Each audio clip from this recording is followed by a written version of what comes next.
It's been a minute since I talked about other teams. It's been a minute. It's been a while, but yeah, I guess we'll talk about the Oklahoma-Texas game since I was kind of watching that.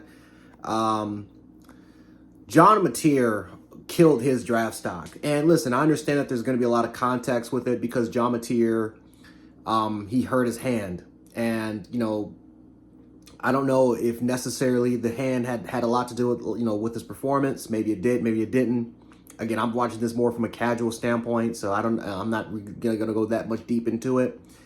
But I'll say this, there's a lot of quarterbacks that are playing hurt. Nussmeier's playing hurt. Sellers is playing hurt. There's a lot of quarterbacks that are playing hurt. Kate Klubnik's hurt. I mean, it happens, man. And so, John Mateer, it was his decision to play. He practiced. I mean, he's a tough warrior. I mean, he's a tough kid, but but if he's really, really hurt and that hand is affecting him, then it is up to the coaches. The coaches are ultimately the ones that got to step in and tell this kid, like, bro, you cannot play. We're not gonna allow you to play and further your hand injury to something even more significant. So that's up to them. So he played. He's got to get the criticism. Texas defense just condensed the field.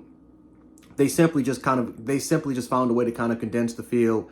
They made sure to force John Mateer to throw into tighter windows, or again, take the check down, make some of the smarter moves. And receivers weren't getting open, but at the same time, look at Texas's coverage. Look at the way they were kind of playing. Look at the way that they were kind of condensing the field, making sure that nothing was over the top.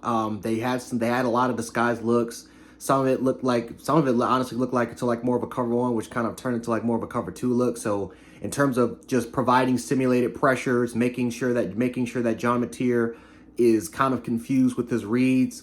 And that's another thing too. John Mateer, when it came to reads, was not good. Again, they were in a lot of simulated pressures. They ran a lot, they were disguising a lot of their coverages. And John Mateer simply just couldn't read the field. Simply just couldn't really read the field. He held the ball way too long. Yes, the protection was not the best. A lot of the protection sets was not the best. Texas has a lot of depth in the interior, including at edge. I know that they haven't really been the best in terms of rushing the quarterback, but the talent is there. There's a reason why Texas has invested millions of dollars into that front line. There's a reason why they've done it. And then it became to a point later on in the game where John Mateer was kind of lost his confidence, struggling to read the field. So they were just setting safeties. They were mugging they were mugging the gaps with the linebackers and just setting safeties. And either way, man, John Mateer was just shot. Struggled to read the field. Struggled to read any of the coverages that were provided there. So when it came to layering throws, couldn't do it at all. I know that there was some miscommunication between him and the receivers, but at the end of the day, man, John Mateer makes a lot of boneheaded throws, and that's not the only time he's done that, man. Like John Mateer, all season long, he has made some high level NFL-like throws, but then there's a lot of situations where John Mateer is throwing in traffic. Sometimes he'll complete it, sometimes he's not gonna do it. I don't think a lot of teams have made John Mateer. They didn't make him pay for making some of the reckless throws that he makes, and that's that superstar Johnny Manziel. That's that college mobile quarterback type of way where you're taking a lot more risky chances and just letting your receivers win because they're just athletes. And listen, Mateer is fast. He's fast. He's more quick than fast than anything like that. But Mateer tried to play like a poor man's Johnny Manziel. That's kind of what he's been doing at some occasions, trying to make some of those throws. And yes, he's very, very effective in the run game. But bro, at the end of the day, he can make NFL level throws. You got to make NFL level decisions with your mind, with your ability to process. Got to find ways to do that. And Texas just did a really, really good job just making him work to see if he can make some of these reads, some of these throws. Couldn't do it. I think there was 6 or 7 sacks that happened today.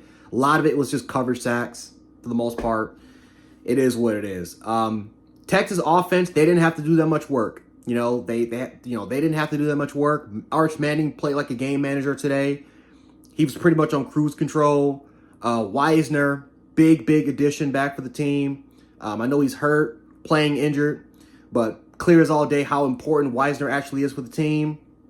I thought the offensive line did a much better job being a lot more physical. Pass pro was way better compared to how it was weeks prior, like the Florida game or the Ohio State game.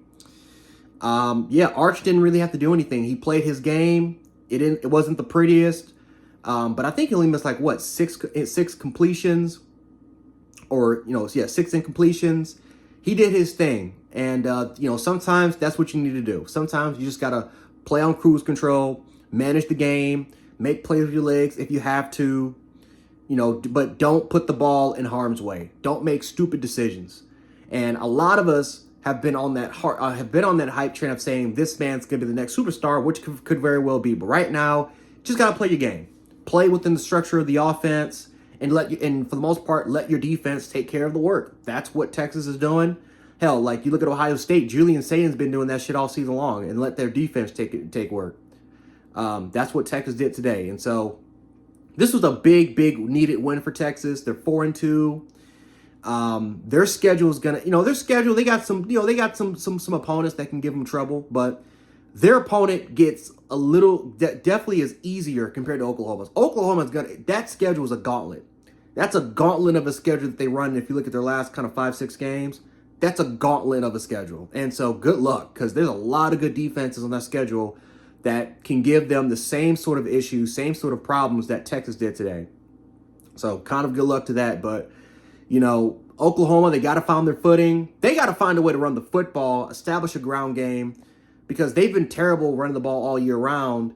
They have got to find a way to make more explosive plays with the run game besides just relying on your quarterback who's damn near playing with one hand. So, good win for Texas. Oklahoma, this is their first loss. Gauntlet, but they got to quickly rebound because that schedule is not going to get any easier. Catch you guys later, Roll Tide. Yeah, I'm saying Roll Tide in a Texas-Oklahoma video. So, yeah.